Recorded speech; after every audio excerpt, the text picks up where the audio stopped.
You're welcome to Business Edge. I'm Tolulokwe Adeleru Balogun. Later on in the course of the show, South Africa's President Cyril Ramaphosa is in the eye of the storm over a robbery at his Phala Phala farm.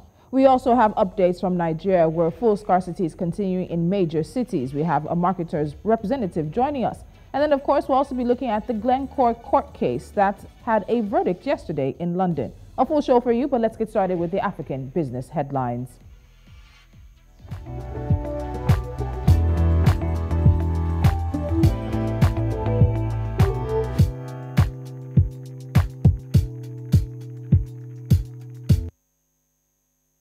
The World Bank has approved a $2.3 billion program to help countries in Eastern and Southern Africa increase their ability to deal with spreading food stress that's expected to affect about 66.4 million people in the region by next month.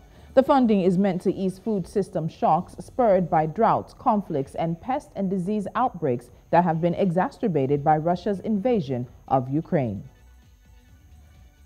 Alok Sharma, the president of COP26 climate talks, said other nations and philanthropic organizations want to join the 135 billion rand or $8.5 billion climate finance deal offered to South Africa by the US, the UK, Germany, France, and the European Union.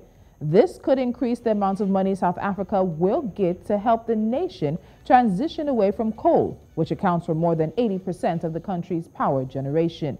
The Just Energy Transition Partnership was announced at the COP26 talks in Glasgow in November, and the terms are being negotiated by South Africa and partner nations.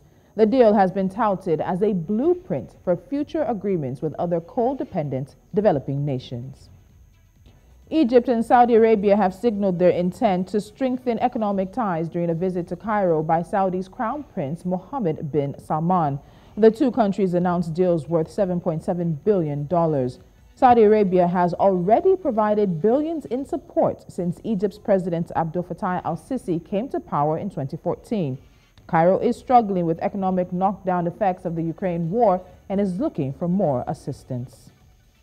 Burundi's Finance Minister Domitien Ndihokobawo has announced plans to raise overall spending to 39.5%, about 1.39 trillion Burundian francs for the 2022-2023 budget, and expects a deficit of 8% of the gross domestic product.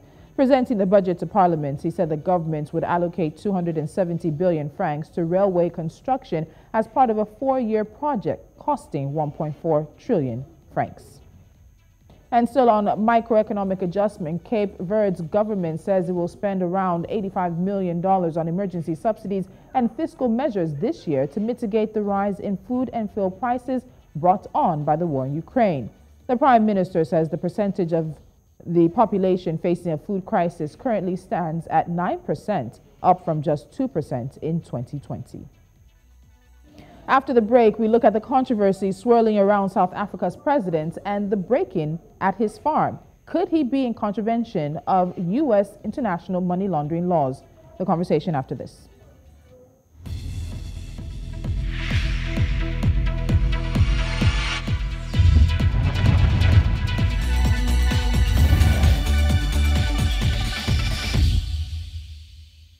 South Africa's President Cyril Ramaphosa is facing one of the biggest challenges of his career after a scandal emerged around a theft at his home in Phala Phala. Now, the country's main opposition party, the Democratic Alliance, wants the president investigated. The original allegations, which surfaced about 3 weeks ago, were made by the former spy boss, Arthur Fraser. Fraser claimed there was a cover-up of $4 million that was allegedly stolen at the president's private farm in Limpopo.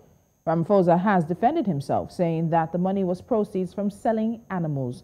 While the investigation has been ongoing, things have gotten tougher for the president.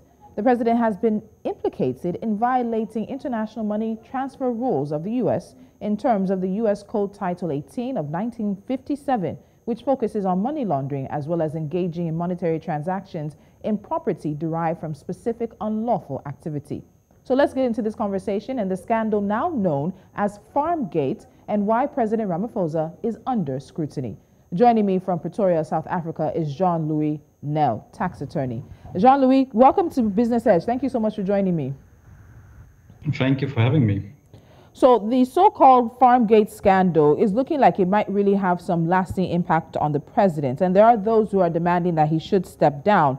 But let's start with this. In terms of the president and South Africans and his party, why is this such a big deal?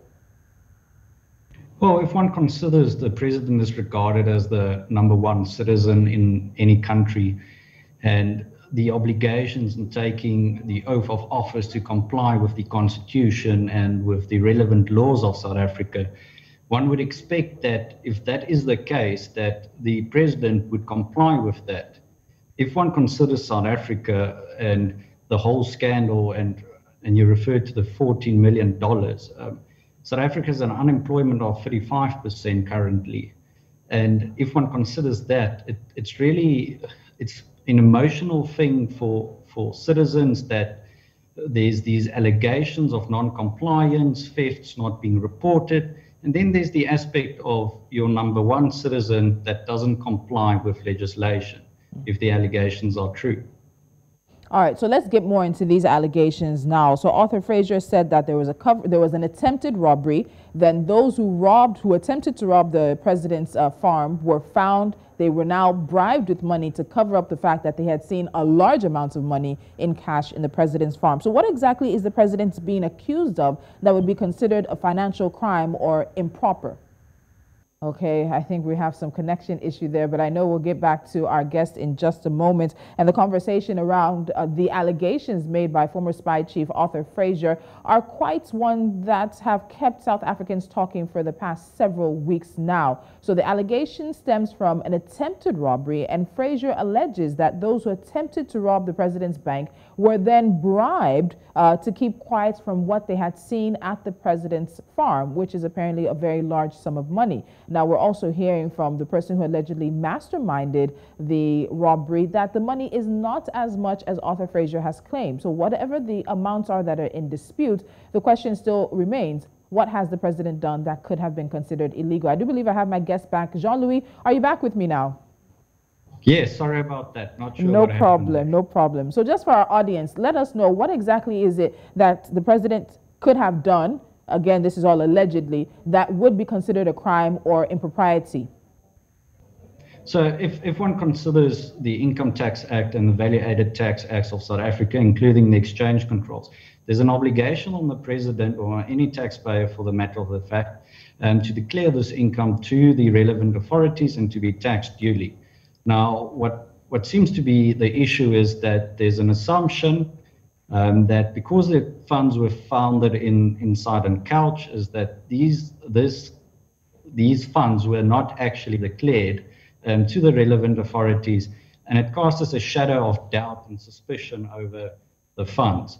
And that's exactly what the opposition and concerned citizens actually want to know about, because in considering the drive of Cyril Ramaphosa and the party to root out corruption, one would expect that if you take that stance, and that's the policy, that you as a leader of a nation would then also follow your own policy. It's similar to the analogy of a doctor telling you not to smoke, but the doctor smokes. And we'll get more into what it really means for South Africa's anti-corruption drive. But let's also consider this. Prior to now, the president has been quite a well-known figure in South Africa's fight for democracy. He was a political activist. He was a union leader as well, and a successful business mogul whose estimated fortune is somewhere around 6.4 billion rand, about $450 million. He explains that the money was funds generated from sale of his farm animals. So is it out of the realm of possibility that he did in fact earn this money from the selling of cattle or game from his farm and simply had not yet declared it and put it into the bank? Actually not. South Africa has a big thriving game industry, sale of cattle and farm. In 2016, a buffalo bull was sold for 156 million rand. The past weekend, the president actually had an auction at Phala Phala, where one of the Ankoli cattle was also sold for 1.6 million rand. So it is plausible that the funds were derived from legitimate business, that everything is above board. I believe the issue is that in South Africa, there's a principality of that information regarding your tax affairs and financial affairs cannot be disclosed to the public. So, for example, if the president declared that income to the South African revenue authorities, as citizens, we don't have any access to that. So you can't corroborate the statements with returns at this time and being. Okay, so that leaves a gap because it's impossible to decide whether or not he's been making such amounts of sales previously and if that is a regular thing for him. So in terms of one of the questions also being raised is where he kept the money. And you've alluded to this in terms of South Africa's tax regulations. The money was stolen from his farm, or was attempted to be stolen from his farm, and not necessarily a bank. Without saying he's guilty or innocent in this situation, how much of a red flag do you think this is? How much of an issue do you think it is? Because you've also touched a bit on it earlier on when it comes to South Africa's anti-corruption stance of both the president and his party, the African National Congress. Yeah, it doesn't help the president's case that was actually found in a couch. But the mere fact that it has been found in a couch does not necessarily mean that it's fraud by illegality and on the basis that it was derived from a source that should have not been derived. All right, so Jean-Louis, we're going to take a break. When we come back, there's the twist in it in which now there are accusations that the president could be guilty of violating international money laundering regulations. I want to talk about the veracity of those claims as well. The conversation as to why South Africa's president is facing scrutiny over the scandal called Farmgate will continue after this.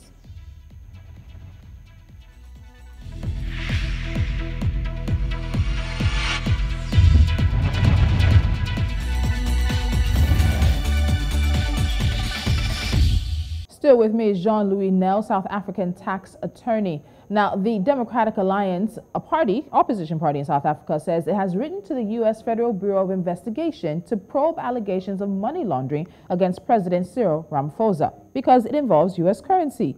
The DA has also approached the Financial Intelligence Center to investigate the use of foreign currency stolen from Ramaphosa's farm to purchase luxury items.